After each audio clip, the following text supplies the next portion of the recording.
एक राजा को बड़ी चिंता हुई कि हमारे राज्य में कितने आलसी हैं, तलाश करो। मंत्री बोला सरल उपाय है, आप आलसी घर बनवाओ। आलसी घर बनाया गया। राज्य में मुनादी हुई कि जो आलसी हों उनके लिए सुनहरा अवसर, आलसी घर में पधारें, आराम से रहें, सारी व्यवस्था राज्य की ओर से होगी। आलसियों के लिए एक आवश्यक शर्त है, कर कुछ नहीं सकते। दूसरे ही दिन आलसी घर भर गया, दूसरा बनाया वो भी भर गया। राजा को बड़ी चिंता हुई कि हमारे राज्य में इतने आलसी।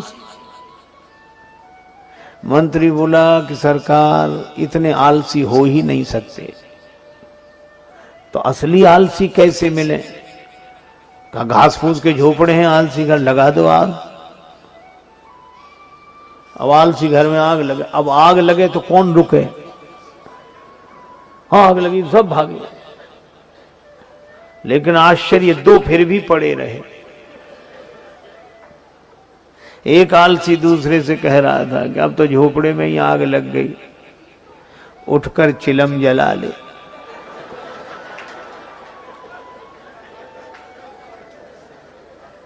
दूसरा बोला अब उठकर कौन जाए, आग तो खुद जलते जलते यहीं आई जा रही है। मंत्री ने कहा कि महाराज यही दो हैं, बाकी नहीं है। वो क्या हुआ, किसी का विवाह हुआ, नववधू घर में आई, गांव की घटना है। तो बहू के ढंग से कोई घर का कामकाज नहीं करती, पढ़ी लिखी और बहुत अभिमानी स्वभाव की थी। बेचारी सास सोचे कि घर का काम नहीं होगा तो क्लेश होगा, तो बेटे को दुखी नहीं देखना, तो खुद ही काम करती वो सब।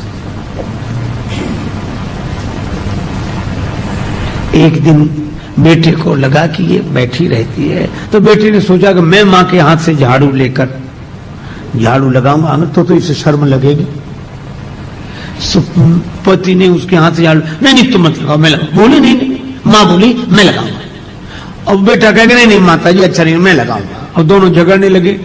सोचा शायद इसे शर्म लगे, तो बहू बैठी बैठी बोली काहे को झगड़ा करते हो, मेरे तो सिर में दर्द होने लगा, क्यों झगड़ते हो, एक दिन तुम लगा लिया करो, एक दिन ये लगा लिया करेंगे। बोलो। और एक दूसरा दृश्य देखो, किसी आदमी का विवाह हुआ, पत्नी के साथ घर में आया बेटा, तो बहुत दुखी। पत्नी ने कहा क्या हुआ? बोले देखो तो तुमने मेरे पीछे अपने माता पिता का त्याग कर दिया। पत्नी बोली वो तो सब करते हैं, उसमें क्या है? बोले नहीं, समानता का युग है, मैं भी समानता का आदर्श उपस्थित करूंगा। कैसे? बोले हे देवी तुमने मेरे पीछे अपने माता पिता का त्याग किया, तो हम तुम्हारे पीछे अपने माता पिता का त्याग करते हैं। हो गई समानता। अरे भाई, एक आदमी बोला माँ बाप दोनों बराबर, उसमें क्या है? अरे हमने कहा ये शब्द ही अंतर बताते हैं। जब हम लोग बोलते हैं मां तो मुंह खुल जाता है मां, और जब बोलते हैं बाप तो बंद हो जाता है। सीधी सी बात है, जिसके आगे बालक का मुंह खुल जाए वह मां है, और जैसे देखते ही बेटे का मुंह बंद हो जाए वो बाप है। था सो गुरु जी ने समझाया कि बेटा तुम भी ब्रह्म, यह भी ब्रह्म, सब सर्वम खलविदम ब्रह्म।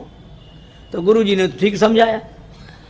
बेटे ने, चेले ने सोचा कि समझ गए। कुछ चेले होते ही समझने के बाद उन्हें गुरु जी ना समझ लगने लगते हैं। कहते अब गुरु जी क्या जरूरत, मौका लगे तो गुरु जी को ही समझा दें, और जहां जाए वो इसके अलावा कोई बात ना करे। मैं भी ब्रह्म, तुम भी ब्रह्म, सब ब्रह्म, सब ब्रह्म। और बड़े अकड़ अकड़ के बोले मैं भी ब्रह्म, तुम भी ब्रह्म, सब। एक बार जा रहे थे ब्रह्मज्ञानी जी, उनका नाम हो गया था ब्रह्मज्ञानी जी। राजा का हाथी बिगड़ गया।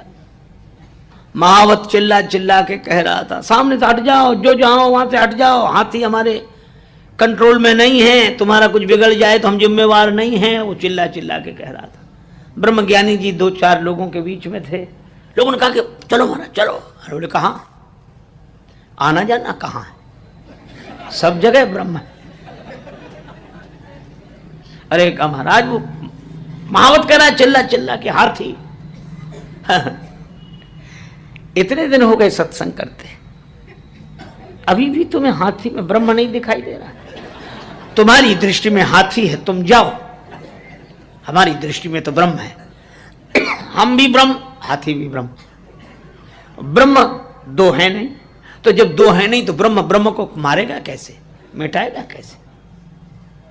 लोगों ने कहा कि महाराज बाद में करना ये प्रवचन, अभी चलाओ ये व्याख्यान बाद में करना। बोले नहीं, हम कोई कमजोर ज्ञानी, सच्चे ज्ञानी। खड़ा रहा वो, सब तो भाग गए, वो ही खड़ा अकड़ा। हाथी आया, महावत फिर चिल्लाया हट जा। वो ना मैं हटूं। हाथी आया, सूंड में लपेटा उसने ब्रह्मज्ञानी जी को, ऐसे दूर फेंका। वो तो गुरु जी की कृपा थी सो बच गए।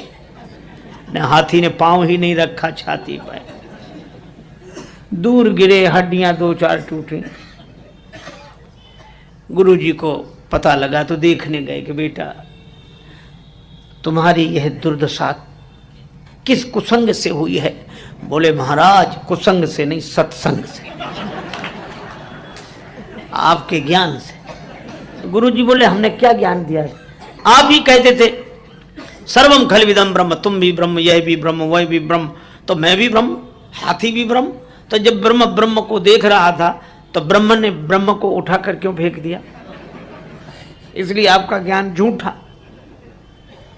गुरु जी बोले ज्ञान तो सच्चा है, तुम्हारी समझ सच्ची नहीं है। कैसे? कहा हमने यह कहा था कि सब में ब्रह्म देखना। बोले हाँ यह तो कहा था। तो कहा तुमने हाथी में ब्रह्म देखा? बोले हाँ।